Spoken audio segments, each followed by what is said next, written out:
I remember being a kid and thinking my father's business trips were a kind of magic. Like the world opened just for him. Like airports were private hallways and hotels were extensions of our house. He took me abroad a handful of times, always unexpectedly, always with the same phrase, delivered like it explained everything and nothing at once. Strange business. Geneva, Barcelona, Vienna, once.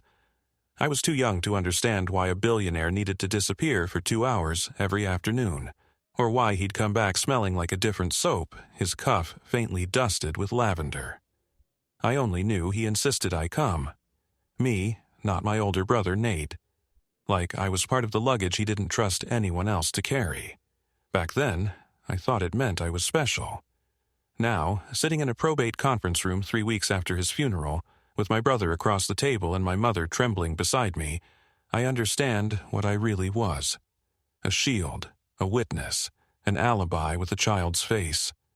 The worst part was that even now, even after the will was read and the estate was supposed to be simple, I still didn't know what my father had been doing in Europe. Not until the letter arrived from overseas. Not until a name none of us had ever heard landed on the table like a grenade with the pin already pulled. My father died the way he lived, privately, efficiently, and with the illusion of control. No cameras, no headlines until after. Just a quiet hospital wing in Manhattan and a closed-door meeting between doctors and lawyers while the rest of us sat in a waiting room pretending we weren't already calculating. The will reading happened at Whitcomb and Ralston. White walls, glass, a soft carpet that made even grief feel like a luxury product. Nate arrived dressed like a man who'd already stepped into his inheritance. I came in with a headache and a suit that didn't fit my shoulders the way guilt did. My mother looked smaller than I'd ever seen her. She kept smoothing her skirt with both hands, like she could iron out the last month. The attorney, Mr. Ralston, cleared his throat. "Your father's estate is held primarily in trust," he said, "with several properties titled directly." Nate didn't blink. "We know." "Equal division between the 2 sons," Ralston continued, "subject to specific bequests and a few contingent clauses." "Contingent?" I asked. Nate's mouth twitched. "Probably some charity nonsense." Ralston turned the page. "Before final distribution, counsel must confirm there are no other lawful heirs."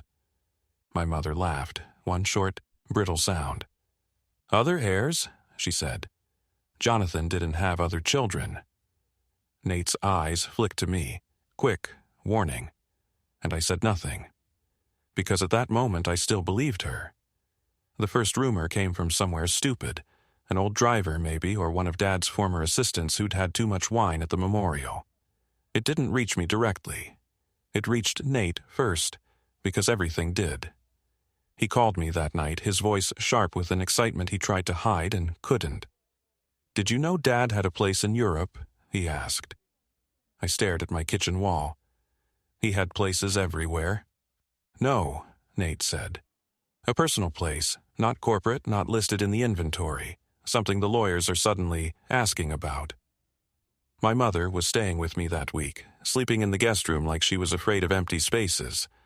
I lowered my voice. "What are you talking about?" "I'm talking about a property that isn't in the schedule," he said, "and an account connected to it." My stomach tightened. "Where in Europe?" He hesitated just long enough to make it feel deliberate. "Spain, Barcelona." The word hit like a smell. Bread, stone, a narrow stairwell. My father's hand closing around my wrist, his voice low and final. "Wait here." I swallowed. "Dad did business there." Nate laughed. "Sure, strange business." I froze. "How do you know that phrase?" Silence. Then Nate said, almost casually, "Because Mom used to say it like it was poison. Your father and his strange business." Like she wanted to spit after. My throat went dry. Mom had never said those words to me, not once. Nate continued. "The lawyers are combing through everything. They found a foreign correspondence address tied to Dad's personal counsel. It's old, but it's active." "Active how?" "Mail forwarded," he said. And yesterday, Whitcomb received a package. International. No return name, just a European stamp and one instruction. My pulse started pounding. What instruction? Nate's voice turned thin with satisfaction. Open in the presence of heirs. I hung up and sat there a long time, listening to the apartment settle around me. In the guest room, Mom coughed softly in her sleep, and I remembered my father coming back to our hotel suite with lavender on his cuff. The next day, Mom insisted on coming. "I'm his widow," she said, chin lifted. "If there's nonsense, I want to hear it." Nate didn't argue. He likes audiences. He likes power being witnessed. At the firm, Ralston placed the wouldn't-you-know-it package on the table. Brown paper, foreign postage, a wax seal that looked too formal for a prank. He opened it carefully. Inside, a thin folder and a letter. Ralston read aloud. "To the estate of Jonathan Carraway. I am in receipt of notice of death. I hereby assert a lawful claim as issue of the decedent." My mother made a sound like she'd been slapped. Nate sat perfectly still. Ralston continued, "Enclosed. Documentation supporting identity and legitimacy. Request for immediate stay of distribution pending verification." My mouth went numb. "Issue," I repeated, "meaning child." Mom's hand shook. "No, that's not Jonathan." Ralston opened the folder. There were copies of documents, foreign, translated, notarized, a birth certificate, a marriage record, and a photograph. A woman on a balcony with the sea behind her, hair pinned back. Beside her, a girl about my age at the time. Dark hair, familiar eyes, a chin that could have been carved from Dad's face. The room tilted because I'd seen those eyes before. Not in a photo, in a stairwell. And I hadn't known what I was looking at because I'd been 9 and I'd believed my father. Ralston read the name aloud. Mariana Isabel Carraway. My mother's mouth opened, but nothing came out. Her face drained so fast it looked unreal, like someone dimmed the lights inside her. Nate spoke first, voice low and controlled. "This is fraud." Ralston didn't react. "We can't assume that. The documents appear authentic on first review." My mother shook her head in small, panicked movements. "Jonathan he never told me." I couldn't look at her. I stared at the photograph because the girl's face had a shape I recognized too well. The eyes, the chin, that specific familiar sharpness, like it had been copied from a mold. And the worst part was the feeling in my gut. I'd seen those eyes before. Not in a frame, in a stairwell, Barcelona, bread in the air, stone under my palms. My father's hand tightening around my wrist, as if he could steer my attention like a car. "Wait here," he'd said. I remembered sitting on the steps, counting tiles, tracing a crack in the wall with my thumbnail. I remembered laughter drifting down the hallway, a woman's voice, a child's footsteps, and then, just for a second, a girl leaning over the railing above me, staring down with open curiosity. We didn't speak. We just looked at each other until my father reappeared, smiling too quickly, too brightly, like he'd hurried to glue something back together. He'd shoved a pastry into my hand afterward, like sugar could replace questions. At 9 years old, I accepted it. Now, in a Manhattan law office, I understood what that moment had been. Evidence. Nate did what Nate always does when something threatens him. He attacked the structure. He demanded forensic review, foreign counsel, an immediate stay. He talked about protecting the estate like it was a nation under siege, like the money needed defending from infection. My mother barely spoke after that. She kept pressing her fingertips to her lips, as if she could physically hold the truth inside her mouth and keep it from spreading. "Lucas," Nate's voice cut in, "you look like you've seen a ghost." I forced myself to blink. "I've been to Barcelona with him." My mother's head snapped toward me. "You have?" Nate narrowed his eyes. "When?" "When I was a kid," I said carefully. "A few times. Strange business." My mother stared like she didn't recognize me. "He took you abroad without telling me why?" "He told you it was business," I said, quieter. Didn't he? Her face tightened because the answer was yes. That had been the marriage. She swallowed, and he built. Ralston cleared his throat. If Mariana Isabel Carraway is verified, she is an heir. The trust language includes all issue unless specifically excluded. Nate's jaw clenched. She wasn't mentioned. Not mentioning isn't excluding, Ralston replied. Nate's eyes went cold. Then we exclude her. And suddenly, I knew this wasn't just about my father's secret. It was about what Nate would do to keep the story clean. The attorneys scheduled a verification process that same afternoon. DNA testing, records checks, foreign marriage validation. It all sounded clinical, as if betrayal could be sterilized with paperwork and filed away. Nate shifted immediately into campaign mode. He called private investigators, tax counsel, someone in Europe.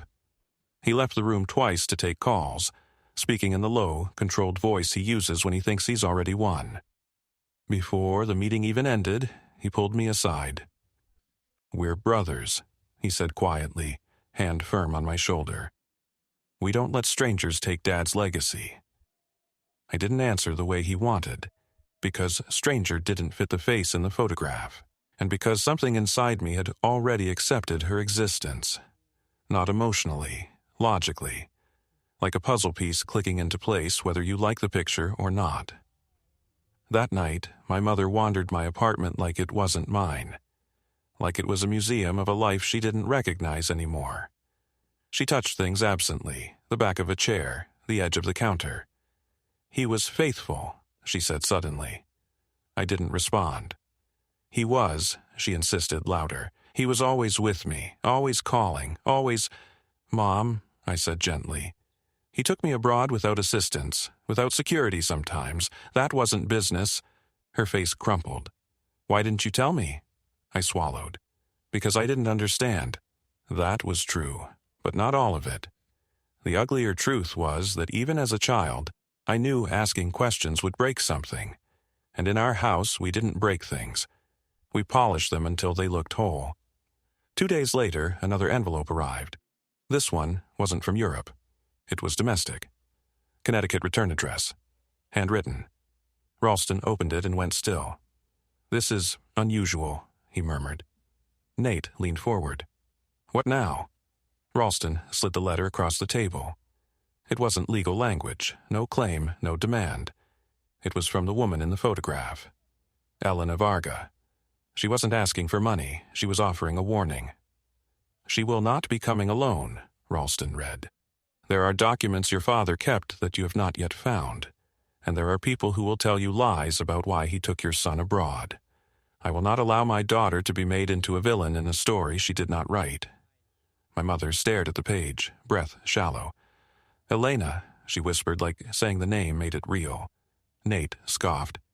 "Manipulation." I felt cold settle in my chest. "She knows about me." Nate frowned. "What?"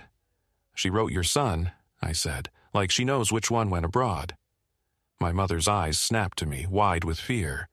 And suddenly, the betrayal sharpened, because it meant the woman in Europe hadn't just existed. She'd been watching us. For years. The verification meeting happened a week later, via secure video call. The screen flickered once, then stabilized. The woman appeared seated in a room that looked European in that quiet, expensive way.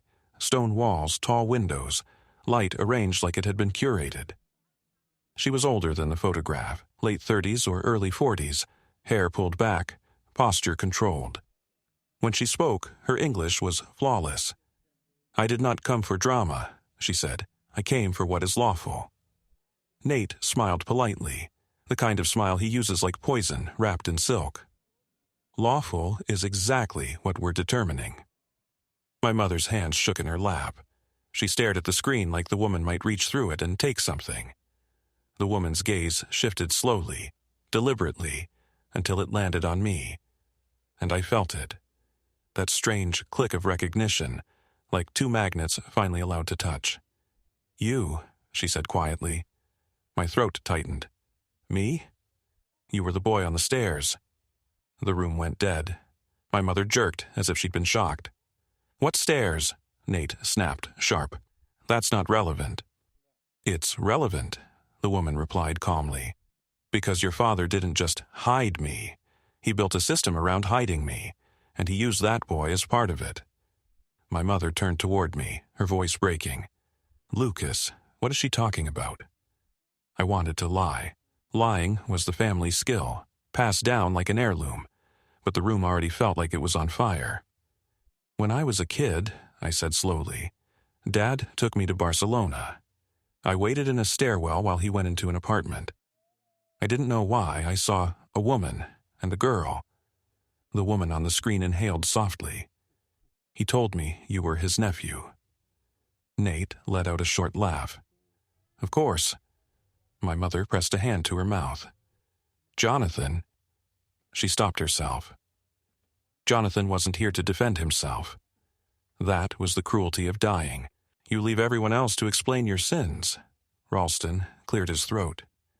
Miss Carraway, we will proceed with DNA verification. Are you willing? The woman nodded. Yes. Nate leaned back. And if you're confirmed, what exactly do you want?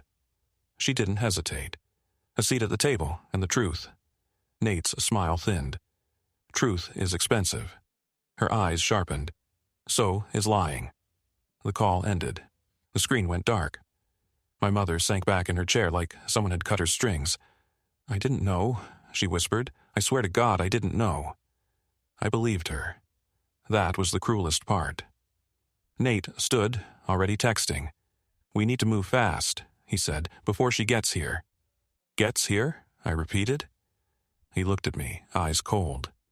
She's coming to the U.S., Lucas, and when she does, she's going to blow up everything. I stared at the blank screen where her face had been, and I realized Nate wasn't afraid of losing money. He was afraid of losing control of the story. The DNA results came back with the kind of speed only money can buy.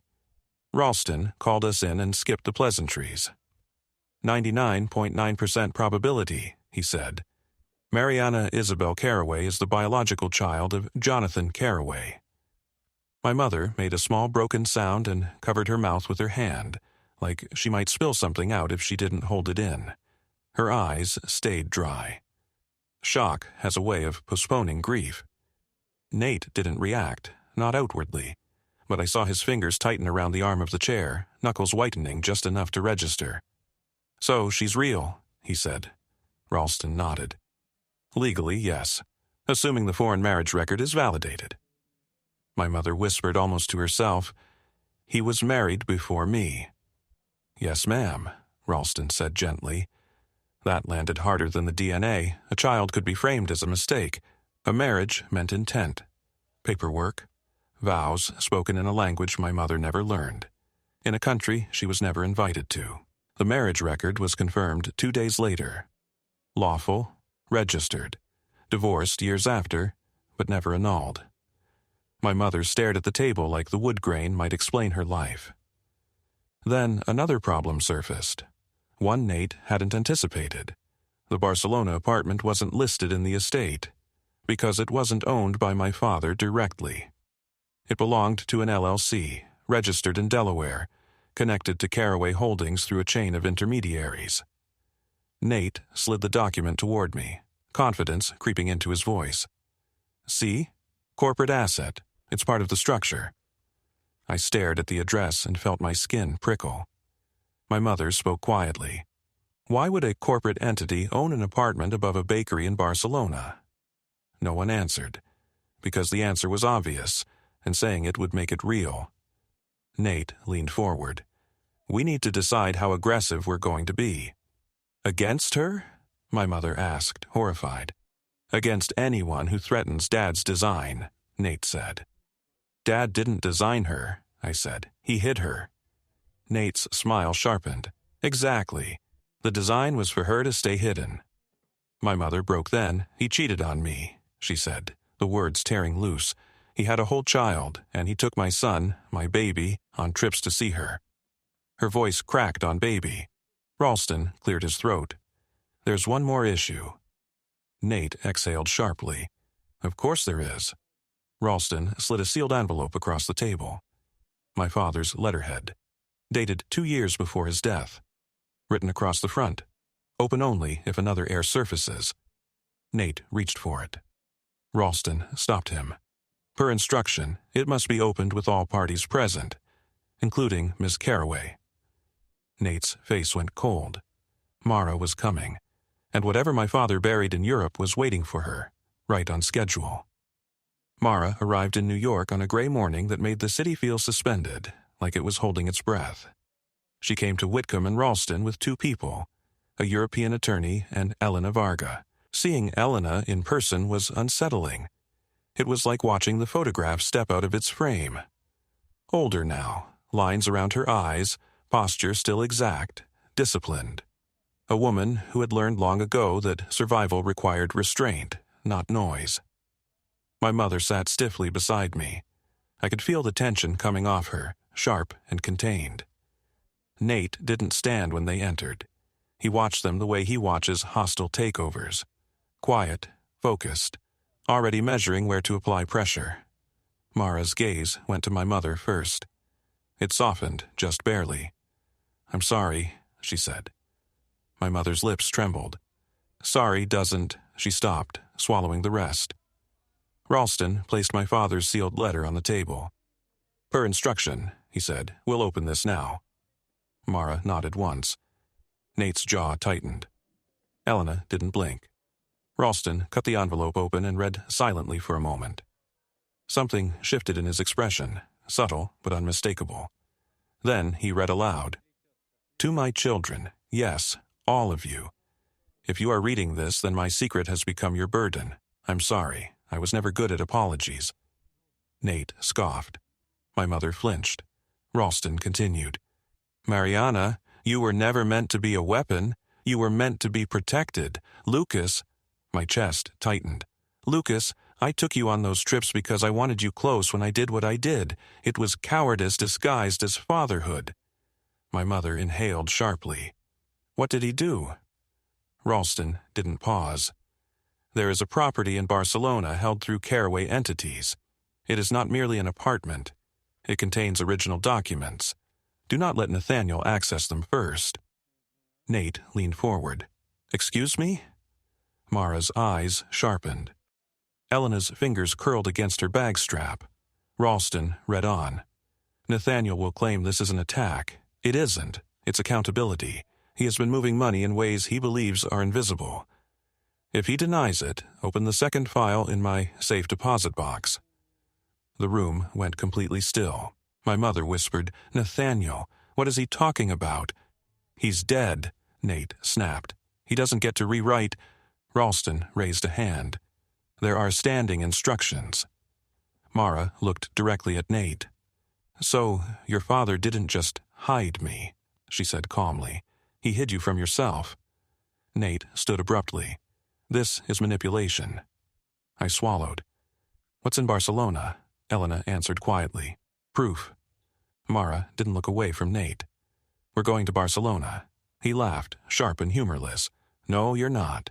"Yes," she said. "We are." And something deep inside me, something old and unresolved, rose with sudden clarity. If my father didn't want Nate touching those documents first, then even dead, he was still playing the board. The trip to Barcelona happened fast, like the estate had turned into a chase. Nate tried to block it. Emergency calls, threats about jurisdiction, the kind of legal pressure meant to exhaust people before they could act. But my father's letter gave Mara standing, and Whitcomb and Ralston moved with a sudden ruthless speed once liability entered the room. My mother refused to come. "I can't," she said, voice raw. "I can't step into her life." So it was me, Nate, Mara, Elena, and 2 attorneys on an overnight flight. The irony didn't escape me. I was back in the air with my father's ghosts, crossing the same ocean I'd crossed as a child, still not fully understanding what I'd been used for. In Barcelona, the bakery still existed. Different sign, same smell. The moment we stepped into the narrow stairwell, my stomach clenched. My hands remembered the iron railing. Mara glanced at me. "This is where you waited." I nodded. My throat felt tight, like a muscle refusing to release. Elena didn't look at me. She looked upward, toward the landing, as if she'd spent years trying not to imagine it. The attorney unlocked the apartment door with a key retrieved through the LLC's local agent. The door opened onto a space that felt preserved. Simple furniture, muted colors, a shelf of old books. Not a lover's nest, more like a quiet bunker. In a cabinet behind a false panel, we found a metal box. It was wrapped in plastic like someone had expected water, fire, time. The attorney placed it on the table and began sorting. Documents, photographs, a thin notebook in my father's handwriting. Nate reached for the notebook. Mara stopped him. "No." Nate's eyes flashed. "You don't get to order me around." Mara's voice stayed calm. "I get to follow the instructions he left." The attorney lifted out bank statements and transfer authorizations. Then he paused. He slid a page forward. My name was on it. I felt my blood drain. "That's not," Nate's mouth curved, almost satisfied. "Oh, Luke." The attorney read quietly, as if volume could soften it. Transfers authorized by Lucas Carraway, acting on behalf of the Carraway Family Foundation. I stared at the paper, trying to make it untrue. But my father's handwriting waited beside it, and the notebook was about to explain exactly how I'd signed something I never understood. My father's notebook wasn't poetic, it was operational. Dates, names, account numbers. Short sentences that read like a man confessing to himself because he couldn't confess to anyone living. The attorney flipped to a page marked with a folded corner. 2010, he read. London, Lucas present. Reese set up access. I told myself it was temporary. My stomach turned.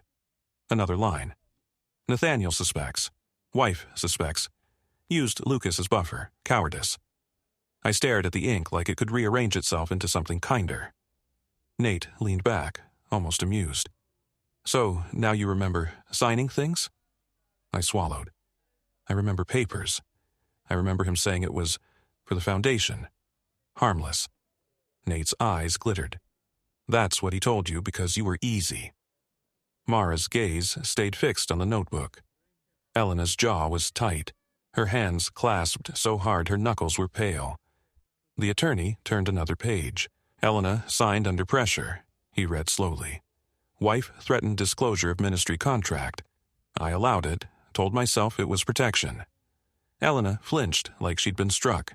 Nate seized it immediately. "So Elena's dirty too." Elena's voice came out low. I reclaimed what he owed. Nate scoffed and hid behind Lucas to do it. Mara's eyes hardened. "You used him," she said, looking at Nate, not accusing, stating. Nate shrugged. He was useful. The attorney kept reading, voice flattening with concentration. Then he stopped. His expression changed. "There's an entry about heirs," he said, careful. Nate snapped upright. "What kind of entry?" My pulse spiked. "Heirs?" I repeated. Elena's eyes widened. Mara went still, like her body had decided it needed every ounce of control. "Read it," Mara said. The attorney did. "Truth," he read. "Lucas is not legally my American wife's son." The room narrowed. Nate's head turned toward me, slow, predatory. Mara's breath caught. Elena's face went pale. I couldn't speak. My throat felt sealed. The attorney continued, voice strained. "Surrogacy arrangement. Elena carried Lucas in New York. Legal parentage established through adoption paperwork. Wife never knew full details." For a second, I couldn't feel my hands. I stared at Elena. "So, my mother isn't," Elena whispered. "She raised you. She loved you." Nate let out a sharp, delighted laugh. "And none of that matters in court." Mara's eyes flicked to the notebook again, calculating. "If he named you in the trust, you're still an heir," she said quietly. "Unless Nate finds a way to fracture it." Nate's smile widened, and I realized my father hadn't just left secrets, he'd left weapons. We flew back to New York with the metal box sealed and logged like evidence. On the plane, Nate barely spoke. He didn't need to. He sat there with that bright, contained focus he gets when he sees a path to victory. Not money, not closure, winning. Mara stared out the window like she was trying to keep herself from shaking. Elena watched her own hands, as if she could fold time into something survivable. When we walked back into Whitcomb and Ralston, my mother was already there. She looked exhausted, but determined, like grief had burned down into something solid. Ralston laid the Barcelona documents out carefully, the notebook, the transfers, the surrogacy paperwork. Clean stacks, clean lines, a clean presentation for a dirty truth. My mother read the first page and went very still. Then she looked at me, eyes wet but steady. "Lucas," she whispered, "is this true?" My throat tightened. "I didn't know," I said. "I swear I didn't know." For a second, I expected her to pull away from me, to treat me like I was foreign, like I belonged to the betrayal. Instead, she reached across the table and took my hand. "I don't care whose blood you have," she said, voice breaking. "You're my son." Nate made a short, disgusted sound. "Touching." My mother's head snapped toward him. "Stop." Nate leaned forward, cold and precise. "We have legal exposure, foundation transfers, offshore access, trust language, and now proof Dad structured airship on fraud." Mara's voice cut in, calm and sharp. "You're trying to use his sins to erase your siblings." "I'm trying to protect what's mine," Nate said. "It was never just yours," Mara replied.